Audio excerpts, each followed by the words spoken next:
अभ्यास श्रवण मनन करने वाले आप सब श्रुति साधकों के बीच में हम सब लोग श्रीमद् भागवत के अंतर्गत गोकर्ण गीता नाम के इस ज्ञान सत्र का आनंद ले रहे हैं।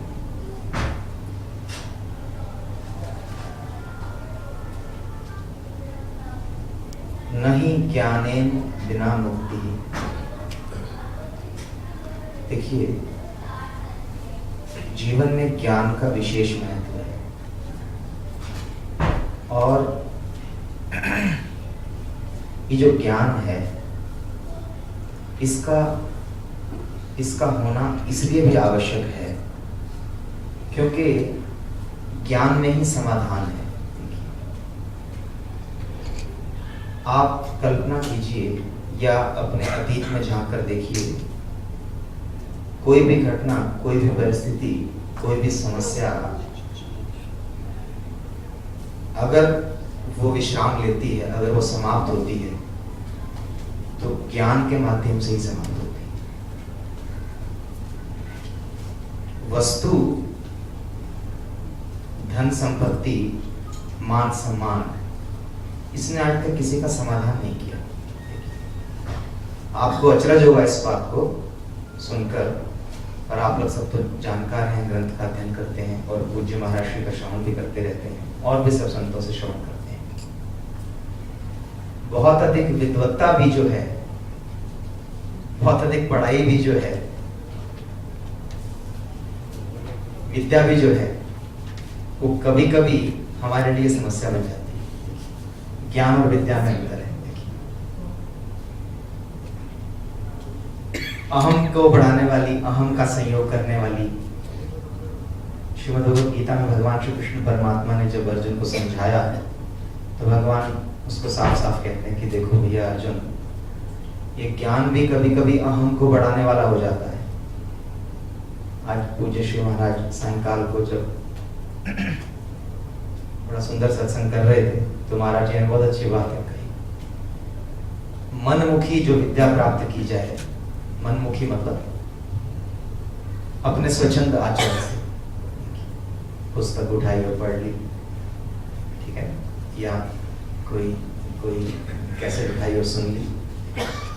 इसलिए हमारी भारतीय परंपरा, हमारी आध्यात्मिक परंपरा ये कहती है, तद्विद्धि प्रणिपातेन परिप्रश्नेन सेवया। गीता जी का, भगवान श्री कृष्ण का वचन है। किसी के चरणों में प्रणाम करके जो प्राप्त किया जाता है वो विद्या नहीं रहती, वो ज्ञान बन जाता है। यही जो परिस्थिति है आज हम देखेंगे, जो हमारा प्रसंग चल रहा है, कि जो आत्मदेव जी जो हैं, यानी हमारा ही खुद का स्वरूप जो है, वो किसी समझाने से नहीं समझा, पुत्र हुआ, जैसा पुत्र हुआ वैसा आप जानते हैं। पर जब गोकर्ण जी महाराज साक्षात भगवान गोकर्ण का रूप धारण करके आए और उन्होंने जो ज्ञान प्रदान किया, तब जाकर उनका समाधान हुआ। आज हम देखेंगे इस कथा के प्रसंग। तो आदरणीय सत्संग प्रेमियों, ज्ञान ही समाधान है। प्रत्येक परिस्थिति जिसे हम सोचते हैं कि हमारे जीवन में अभी कैसा हो गया, कोई परिस्थिति आ गई, कोई संकट आ गया, कोई समस्या आ गई, तो ज्ञान समाधान कैसे है? देखिए, हमारी जितनी भी समस्याएं हैं वो विचार के स्तर पर है, संकल्प विकल्प के स्तर पर है। साधारण भाषा में बोलें तो हमारी जितनी भी जो हमें समस्याएं लगती हैं वो मन की शरारत है। मन कहता है कि हम तो स्वच्छंद रहेंगे, और ग्रंथ कहता है कि हमेशा किसी न किसी के नियंत्रण में रहो। मन कहता है कि जैसा हमारा वो होगा अपना खुद का, वैसा हम आचरण करेंगे। ग्रंथ कहता है कि सदैव गुरु वेद ग्रंथ के मार्गदर्शन में रहो। मन कहता है कि जैसा हमारा मन करेगा वैसा हम करेंगे, जैसा हमारा आचरण होगा हम तो अपना मौज करेंगे। और अध्यात्म कहता है कि विवेकपूर्ण आचरण हो, मर्यादित आचरण हो, गुरु चरण कमल आश्रित जीवन हो, किसी न किसी के नियंत्रण में रहे, माता पिता के नियंत्रण में रहे। तो ये जो नियंत्रण है ये क्यों है?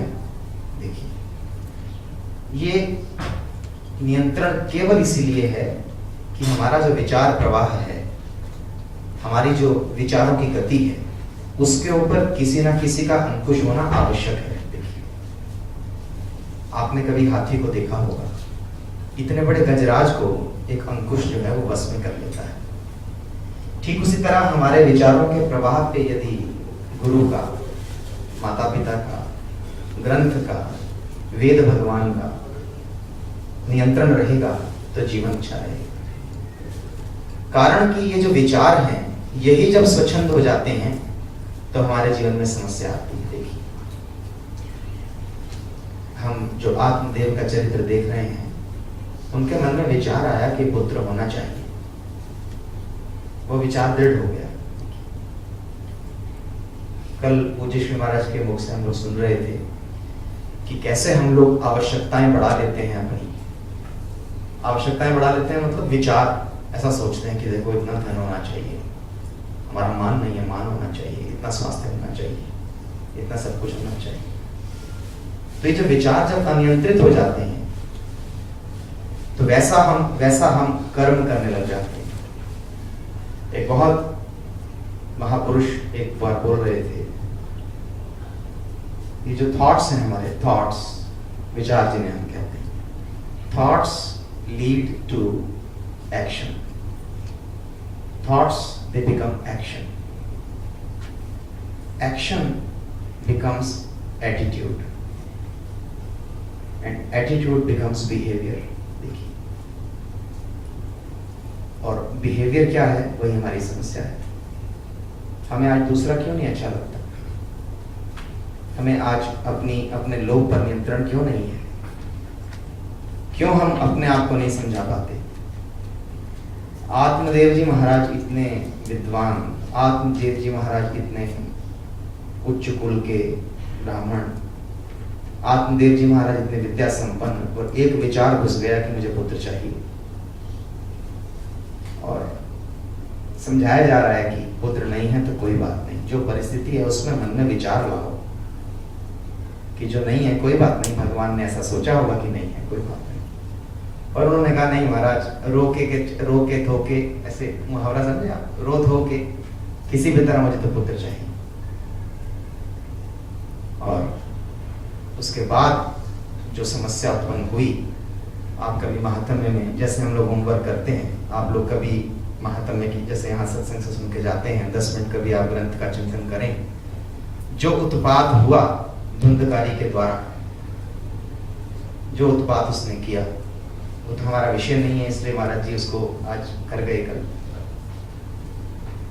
तो जो उत्पात हुआ, उससे जो भी हृदय में दाह उत्पन्न हुआ, जो भी समस्या उत्पन्न हुई, उसका समाधान तब हुआ जब गोकर्ण जी महाराज ने ज्ञान प्रदान किया।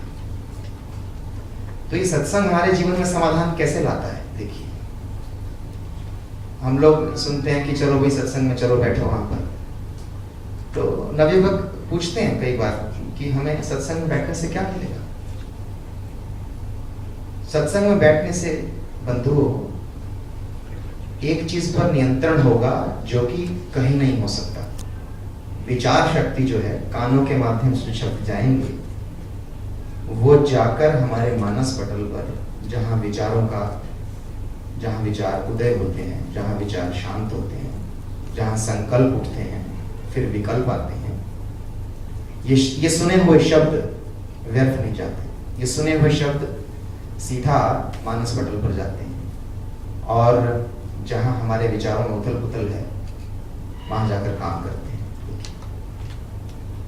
तो विचार अगर हमारे शांत होंगे, विचार अगर हमारे भगवान के चरणों की तरफ होंगे, विचार अगर हमारे निर्माणात्मक होंगे, विचार अगर हमारे विधेयात्मक होंगे, विचार अगर हमारे क्रिएटिव होंगे, विचार अगर हमारे शांत होंगे, तो वैसे ही हम जो कार्य करेंगे उसमें स्थिरता आएगी।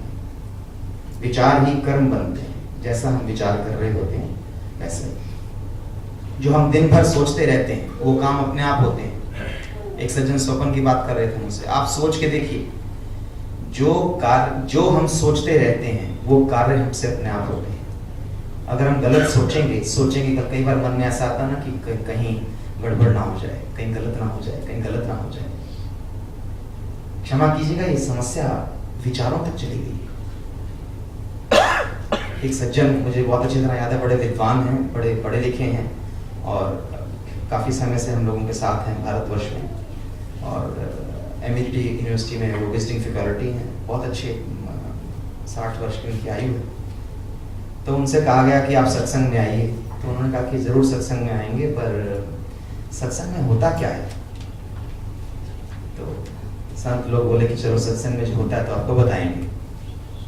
तो उन्होंने कहा चलो ठीक है, हम तो जो है थोड़ा सा विद्या का दान देते हैं, हम सोचते हैं कि हमारे जीवन में सब कर्म हो गया। तो एक बार उन्होंने कहा कि आप हमें वृंदावन दर्शन कराइए। तो सब लोग गए वृंदावन। तो जीवन में पहली बार, 60 वर्ष की आयु में पहली बार तो वृंदावन गए। तो वहाँ जाकर बांके बिहारी जी के सामने खड़े हुए, हम सब लोग दर्शन कर रहे थे। तो वो कभी व्याकुल, उनके चेहरे पर व्याकुलता के भाव थे, और कभी इधर देखें। तो मुझे लगा कि शायद जीवन के उत्तरार्ध में इतने समय बाद बिहारी जी के दर्शन किए हैं, तो क्या पता इनके हृदय में भावुकता है, क्या पता इनको क्या एक भावों का अतिरेक हो रहा है, जो इतने व्याकुल हैं, कभी इधर देखते हैं। तो अचानक वो मेरे पास आए और कहना कि आपसे एक बात करनी है। तो मुझे लगा कि ज़रूर वो कुछ ऐसा कहेंगे कि कितने सुंदर ठाकुर जी लग रहे हैं। मुझे ऐसा लगा कि ज़रूर उनके मन में भावों का सैलाब उमड़ रहा होगा। मुझे लगा कि ज़रूर जो है अभी उनके नेत्र भर उठेंगे।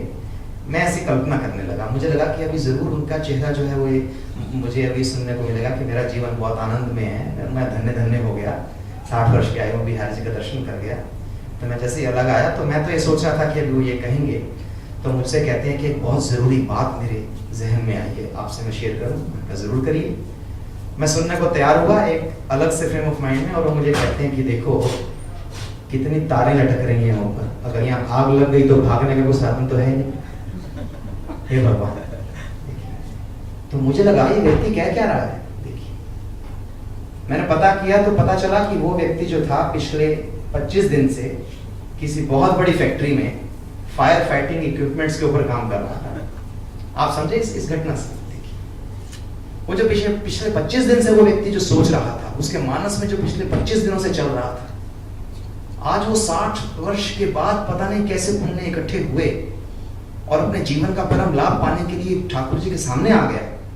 पर वो विचार प्रवाह जो उसका 20-25 दिन से चल रहा था, वो कितना प्रबल था कि वो सामने खड़ा होकर दर्शन का आनंद नहीं ले पा रहा। आप सोच के देखिए इस घटना। बहुत लंबे समय तक ये जो बात है मुझे लगती रही बात कि देखिए, मैं क्या उम्मीद कर रहा था कि 60 वर्ष के बाद कोई ठाकुर जी के सामने खड़ा है, उसको तो ठाकुर जी का ऐसे दर्शन होना चाहिए कि जीवन का परम लाभ मिला।